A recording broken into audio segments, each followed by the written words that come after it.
Money. Across the world, 100 billion banknotes are produced every year and spent many times over. The total value of notes in circulation is more than $1 trillion. That's $1,000 million. But the trouble with all this money is, it doesn't last long. The life expectancy of a banknote is just over a year. And worse than that, many banknotes are still relatively easy to forge. So how do you create an almost indestructible banknote which is all but impossible to forge? How do they do it? Welcome to Melbourne, Australia, where dirty money is a thing of the past. Faced with the twin challenges of banknotes rapidly wearing out and increasingly sophisticated methods of forgery, the Reserve Bank of Australia decided on a radical break with tradition. In 1988, they started to experiment with a bold new kind of banknote. One that was virtually indestructible, a banknote which was made of plastic. And it's such a success, it's catching on all over the world, from New Zealand to Nepal. To make their plastic money, the Australians start with these small granules of polymer. The tiny beads are melted at the top of this huge metal tube. And what you can see here is the molten polymer cascading down. As the 250-degree liquid travels, it is cooled by small jets of water. Now it's ready for the next stage in the process. And if you've ever blown bubbles, prepare to be amazed. This is one of the biggest bubbles on Earth, 5 stories high. It's so big, in fact, it's impossible to see it all at once. This is just the top. As long as it's maintained at the correct pressure, the walls of the bubble are always the same thickness.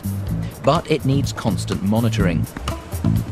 In total, this huge bubble will be stretched 20 meters. Towards the bottom of the bubble, the polymer is gathered up in rolls, and it starts to resemble cling film.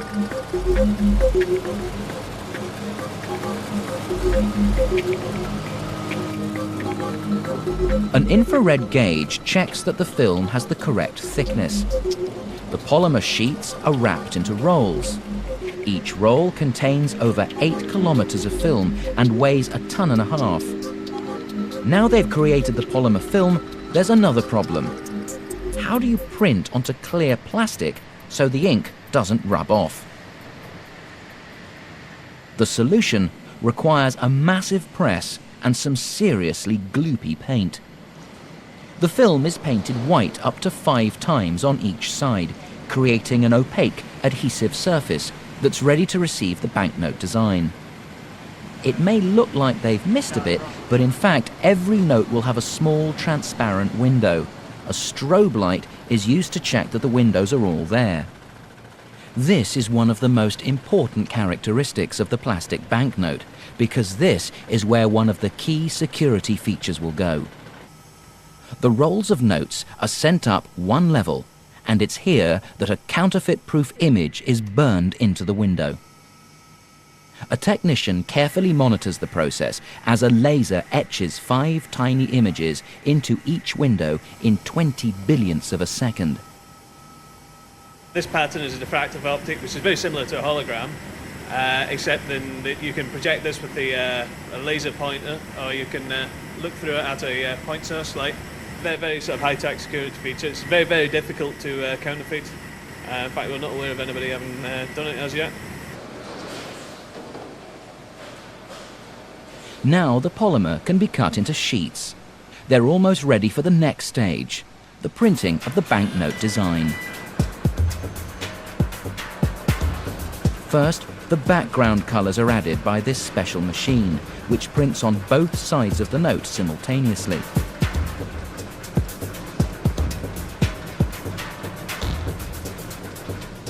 Then the notes need to be transferred to a second machine for their next layer of ink.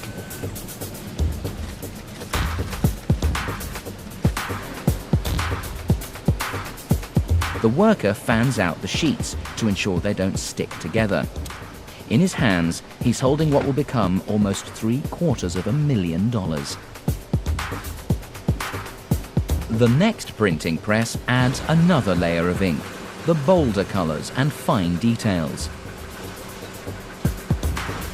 By varying the thickness of the ink, it gives the surface of the note a ridged texture that should make it easy to distinguish the real thing from a forgery. The notes are almost finished, but they still lack one key security feature: their unique serial numbers. The counter is set by hand to the first number of the next sequence, and the machine is ready to start numbering the notes. It can number 2.5 million notes in one 8-hour shift. A few kilometers away on the local beach, there's bound to be one absent-minded swimmer who's left his money in his pocket. But in Australia, it doesn't matter. For this beach bum, his dripping loot will be just as acceptable to the local bartender as before he went into the water.